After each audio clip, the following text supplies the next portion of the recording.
Hello there, and welcome to yet another great conversation with another guest for the Global Conversations webcast. Today I have here Furkan Karayel. She is the author of the best-selling book, Inclusive Intelligence.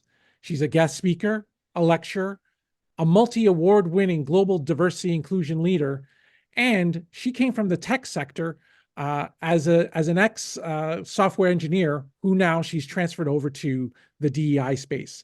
So welcome, Furkan. Thanks for having me, Andre. Great to be here. So Furkan, when we first met, I came across your book, Inclusion Intelligence, and we all talk about different areas of inclusion and whatnot, but at the same time, I want to hear about your journey into how you got into this work in and itself. So, let's start there. Let's talk about who you are and how you got into equity, diversity, and inclusion as a whole. Sure. In a nutshell, if I could start introducing from my childhood times, Sure. I was so much into technology. Mm-hmm. And I knew I was going to work in one area of technology, and I didn't know what. Then I studied software engineering in a university in Istanbul for 3 years. Then I got transferred as an Erasmus exchange student to Ireland. And in total, I worked in tech industry for 10 big years afterwards in different areas of software production. And I have seen that, yeah, we are talking about diversity and inclusion, but we are not actually living it. And I also want to understand if it is only my experience or if it is my perception, but how about others' perception as well? When you talk about diversity and inclusion with other people as well, and especially, it became a buzzword really Yeah. in the organizations, publicity, visibility, their PR. So whoever I talk to, they used to say that, my company's sponsoring for this large event, but when it comes to caring for their employees, it's a different story. Mm-hmm, mm-hmm. And I have seen that, you know uh, some leaders didn't really care about the people that they are working with. They could actually get the best out of them with sometimes changing something little with simple actions, but showing that care and interest for them wasn't something they were interested. I wanted to really bring another element of what leaders can do for inclusion and how could they expand the potentials of their productivity in the workplace. Mm-hmm. So that's how my passion came out, and I said I will share the stories of unheard and invisible people that Mm-hmm. you haven't seen on the media, you haven't seen somewhere else, but because people are afraid to share their Yeah. stories. Why? Because they've moved all their family to a new country, to a completely a place that they haven't really know if what is right, what is wrong, what is accepted. So they don't basically take the risk. But you hear those stories every single day from, from friends and from people around you. Yeah. So I said I'm gonna share this in a platform anonymously to get an understanding of in stories how Mm-hmm. the perceptions and the stories can be translated to an inclusion way. So that's how it started, and since then, in the last 6 years, we are delivering diversity and inclusion solutions globally for purely action oriented, intervention oriented diversity and inclusion solutions for leaders, for teams, for organizations. So that's me in a nutshell. Yeah, no, that's great to hear. I mean, hearing your story of from childhood and in Turkey to being in Ireland and doing this work, right? And that's something that drives a lot of us in doing this work, in the sense that we come from different areas and we have different passions. They all come out through this work, and we wanted to see the equity involved, especially in your perspective, and with women in the profession. So how do you drive those changes and with your work? And so I guess the big question here is, let's start off with first, what is inclusive intelligence? That is the one question, because we talk so much about emotional intelligence, cultural intelligence, and so where did this inclusion intelligence come from, and what made you even write the book about it? Mm-hmm. So based on the work that, the programs that we deliver for large organizations, it's not only me, but we collected a group of experts together who are expert in different areas of diversity and inclusion. I believe bringing a collective perspective to this space is more unique rather than Mhm. looking at one person's experiences overall. Right. So one of them was inclusive leadership program. Mhm, mhm, And at first, we wanted to understand what makes leaders inclusive leaders, and then how leaders are implementing inclusion on a day-to-day basis. mhm, And we have seen that inclusive leaders had 6 skills in common: self-awareness, empathy, engagement, cultural wisdom, accountability, and commitment. So the story of uh, inclusive intelligence is coming in the intersection of emotional intelligence mhm, that has a lot of element in it as well, and the inclusive leadership. mhm, And the definition of it came out I define inclusive intelligence as internalizing inclusion, mhm, opening up consciously to different views, and leading with authenticity. mhm, mhm, Because these inclusive leaders, drivers for inclusion, all comes from them, but it is not coming from as a force from someone else is telling them, you know what, you should do this, you should do this. But this is overall the concept of inclusive intelligence. And I thought that, why do I leave the stories to be untold yeah. again? The experiences that I have seen was like amazing and Mhm, like was eye opener. And I believe that as a person who facilitate these workshops and programs, I should share it anonymously with the world so that the world can benefit from those stories as well. And that's how it actually turned to a book. And I'm super happy that it's been already 2 years mhm. in the space, and I'm getting emails and posts from different part of the world, and people say that how this book resonated with them, Mhm. and how did they see the implementation of one or two things made a huge difference for their teams as well.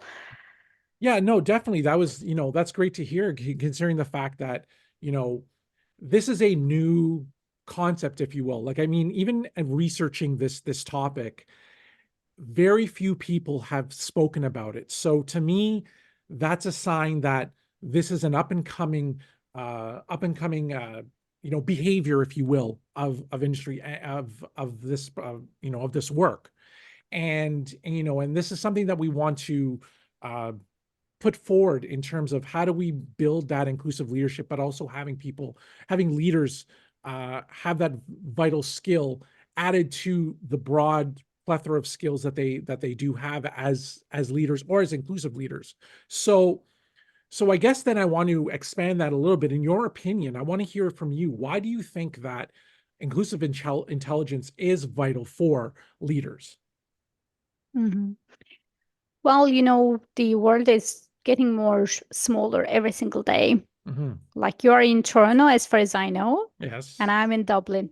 Hmm. So we are delivering products for people from very diverse needs and skills, for people whom we haven't seen before. We don't know what is their, lifetime. What do they do in the morning? What do they do? What do they eat? And etc. So to produce a good product for those people that we haven't seen before, we need to get a better understanding of them.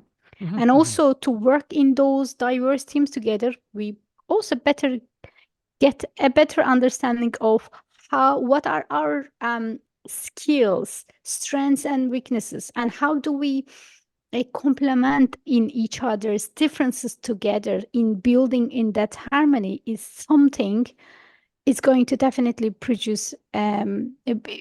increase the performance of our teams. And Mm-hmm. imagine who would like to come to work every single day that don't feel like, oh, I don't want to work today. We want Yeah. to give ourselves, 100%. We would like to do our best for the work that we do. And it comes from being recognized who we are as a person. Yeah. It is not something that, in the name of inclusion, just forget about inclusion. If my manager is recognizing me as a person and values me as much as the other person in the Mm-hmm. other in the other in the team, then it makes me feel like I'm valued, I'm safe, my ideas are counted as weight as much as the other person.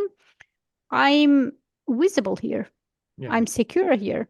So that is the feeling wherever people go should have in terms of achieving their um, goals, achieving their lifetime experiences, and feeling more satisfied with the work that they do.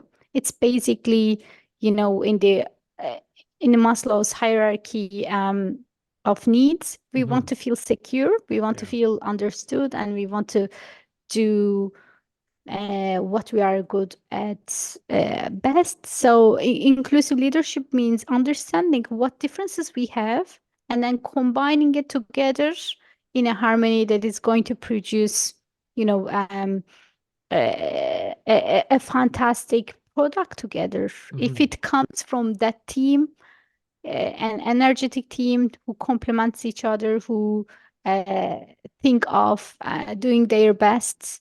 And I believe this reflects to the products that we deliver as well. Yeah. One reminder also, Andre, that I deliver a lot of keynotes and workshops Mm-hmm. and everything. And I remind myself, I know, it's a stressful job, it is not easy, but I always remind myself one simple sentence. I said, Mm-hmm. Furkan, show that you love, you care, and enjoy the diverse and inclusion topics and giving talk about and enlightening people about the things that they haven't heard before. So this is the basic actually thing for the leaders as well. I believe the first question they should be asking themselves, like, what is one thing I can do to make my team more satisfied with the work that they are doing, and Yeah. they try their best. So this is all about inclusive leadership, and this is all about inclusive intelligence. Yeah, and no, and that's that's those are great points. And you know, a lot of us talk about it from, this work being top down, but also bottom up. So, when someone who's working in a line or working as a entry level staff member, you know, let's talk about it from the bottom up, for example. So how can someone be inclusively intelligent who are at a staff level, who wants to grow, who wants to learn and lead, et cetera, down their road in their career? So how does that work from the bottom up, per se? Mm-hmm. That's a good one because in most of the cases, people think that, inclusive leadership, inclusive intelligence, what we are talking is all coming from top to bottom. Mhm, But mhm. it is like saying that leadership is not all only leading a group of people. It means your ability to get things done Yeah. in a way that you think that a need is a change is needed there. So you Mhm. go and you do it, and people follow the way that you have done it previously. So this is basically it. You don't need to lead a team. You could be a graduate engineer who show the skills of leadership. So how does it work is um, I think it first as being is seeing what needs to be done. Mhm. Who are my resources out there? For Mhm. example, if I'm into equal pay for women, Mhm. if this is something bothering me from the heart, then Mhm. I should go and find out what are the things blocking for organizations that are causing equal payment. If Mhm. it is about LGBTQ rights, then I should find who are my resources and go to people in my organization that we can come as a come as a come together for a casual chat and think what are the things we believe that needs to be changed in this Yeah. organization or beyond, Hmm. because these skills are, yes, it can be implemented, it can be implementable in the workplaces, but also outside of workplaces. And I haven't seen an inclusive leader who is not an inclusive leader outside of work. Yeah. So that this is like who you are and outside of work as well. First thing is like coming together, I believe, meeting with people as much as you do. In large organizations, most of the cases, there are things that happening maybe not within your region. Maybe you are not aware of these things are happening as well. Hmm.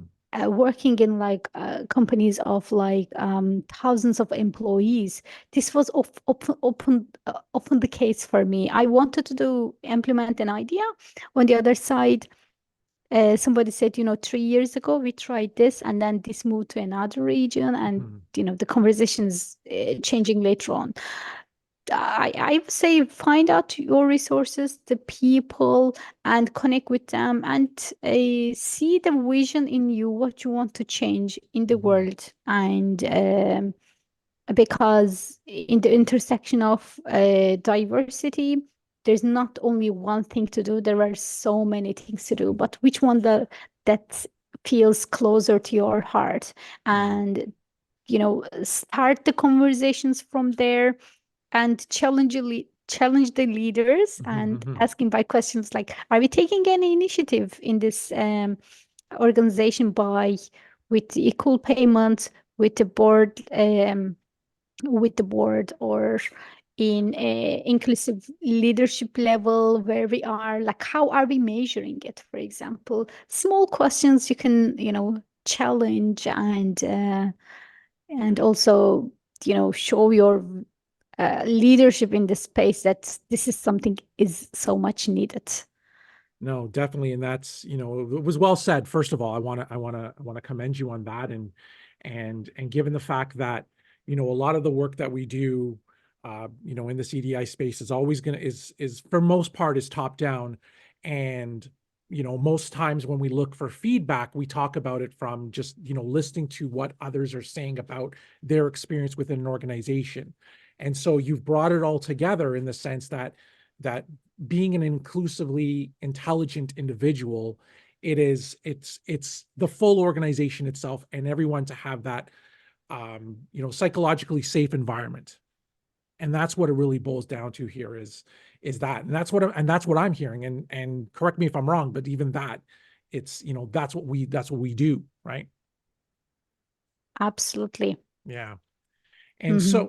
so I want to go back to a point that you made earlier about inclusive intelligence. And there's a couple of factors involved here: emotional intelligence and the burgeoning, or I wouldn't even say burgeoning, but it's been going on. It's been, the last maybe 15, 20 years of cultural intelligence.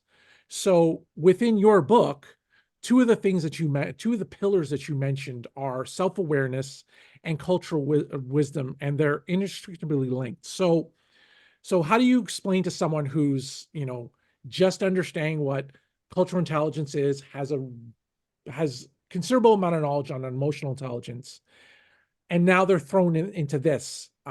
So what do you tell someone that is learning about this, and how you see that those are linked? Hmm. First of all, emotional intelligence, cultural intelligence, and of course, inclusive intelligence as well. In all of these concepts, the commonalities are like in any other framework you would imagine, is like starting with self-awareness. So it Mhm. makes more sense to see where you are, what kind of like pillars that you are measuring your level of competence, or let's say intelligence. So Mhm. it makes more sense to look at it from another perspective. So, and then also deep dive into the concept, the pillars, and then also interventions, behavior, steps, commitment. So it is, I think, very common for these things. So what is different in inclusive intelligence is the inclusion and authenticity, and the intersection of all the diversity is in the center, rather than in the emotional intelligence is its focus is another thing. Like in the cultural one, it's the focus is in culture. But in inclusive intelligence, the focus is in inclusion and the intersection of the differences, the diversity with authenticity. That is the difference. And Yeah. why I gave that, the authenticity could be that or that as well. So it's like you define it. It's not only limited to a number of pillars. It can be implementable, maybe simply, maybe in a different way, with your own way of doing it. That is the idea that I'm trying to give, and never stick into the limitation of someone else's definition. Right. Put the focus of inclusion first, but inclusion of what? If it is like culture, or if it is the gender and everything. So I let people to define their differences, their diversity in inclusive intelligence. That is going to make much more sense when it comes to inclusion and opening up consciously to those different differences and leading from the heart. And so, so what I'm hearing too is the fact that a lot of this is, I don't know if a continuum is the proper term for it, but it sounds like, at least in the research space, if you will, that, emotional intelligence by Daniel Goleman, that has been the pallbearer, if you will, of the, of the behavioral part of leadership. Then it's moved to cultural intelligence, especially when we're looking at a global perspective. And then now we're kind of almost, it's a continuum, or maybe even like a circle. I don't know. And that's kind of how I read it too, because we're taking elements of each and then putting it into a circle and saying, yeah, we're coming full circle because of the fact that you have your emotions, you're becoming inclusive. Cultural intelligence feeds into inclusive leadership. So that comes full circle. And I mean, that's how I read it. And that's where I start to see that maybe this is a new model of leadership that people should know about, and a behavior and a skill that people should have. Absolutely. And let's not forget the authentic leadership as well by Yes. Bill George. I have the book here always on my desk, a go-to book for me. And I think that element of it on the top of the circle of this concept is absolutely needed for any leadership. Why? Because one leadership still doesn't always fit all, and everyone's experiences is different. Everyone's teams is different, and if everyone is the same, the time changes, our needs changes, and our requirements will be changed for the vision of the company will be changing. So let's keep this a change element in the mind as well when we are thinking of these concepts. And that's why I believe the more we learn and invest into the understanding of how can I make sure my team is happy coming to work, how can I make sure that I be my best supporting my team as a leader, and what can I give to my team as a leader, that once they come into the leadership position, they will be able to learn from my mistakes and my experiences, and what can I do to welcome my team members inclusively. Are all these questions, I believe, is going to trigger, okay, how can I do this? How others are doing it? What are the concepts of like a cultural intelligence approach to it, or a authentic leadership approach to it? And then what about inclusive intelligence and what did people demonstrate in inclusion, Yeah. so that I can learn from their experiences as well. So I think that is what I'm trying to give to my readers. Yeah. And yeah, and I mean those are some important takeaways for your readers to fully understand. So then, you know, aside from the key takeaways that you've mentioned from your book, and if you want to add to any others that leaders or even people within an organization should have, um, where do you see inclusive intelligence going in the next, uh, you know, 5 years or in the future, as a, infinity conversation, if you will. And especially within the DEI space. So definitely that's where I like to go with that. Mhm. My key message in the book and here as well, Andre, is don't let people limit your belief in inclusion. Hmm. Come up with your own definition of inclusion, because that Hmm. is going to make you feel like, okay, what others have been thinking of this, now what can I add into this definition? And then that's where your leadership on inclusion starts, I believe. The future for inclusive intelligence is the Inclusive Intelligence 360. Hmm. So we start working with organizations already to measure their level in inclusive intelligence. Hmm. We do interviews and surveys with leaders of organizations, and we see where they are in terms of these six skills pillars, and Hmm. then where do their teams think of the leadership at, and where are the biggest gaps. For example, is it like commitment? Once the overall leaders' commitment to inclusion is lack, but on comparing to the leaders, Hmm. they think that they are doing a great job. So it's an eye opener. It's something that it gives the organization a big focus. For example, if you do it for the whole organization level, out of, let's say, 100 leaders, what are the priorities that the organizations need to take becomes much more clearer out of this Inclusive Intelligence 360 assessments. And we do this. And on the other side, some organizations also see that, oh, we have been doing better than we thought. Hmm. And, it gives them some like empowerment of to keep the good work doing. And on the other side, focusing on what can be done.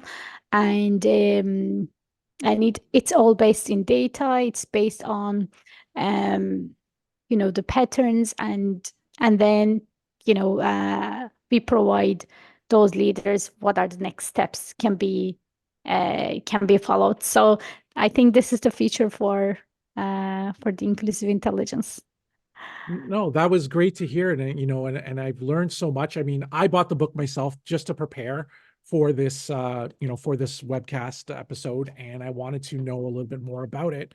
And that's, and now you've said it in those words, this is something that I should be picking up on, and hopefully, other people can learn from you and the work that you've been doing in this field, and in inclusive intelligence. And I encourage people to, it's a short read, so it's not something that's really academic, although the research is there.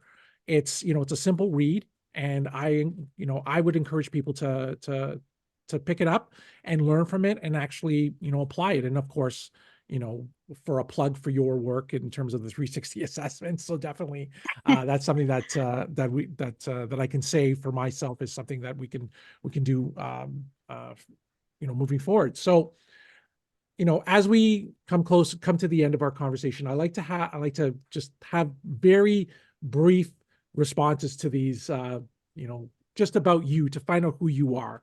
So my first question is, what is unique about you? What is someone that, coming off the street and saying, "Hey, Furkan, just, what is something that we don't know about you?" um well, I think people all around me know that I'm a very organized person.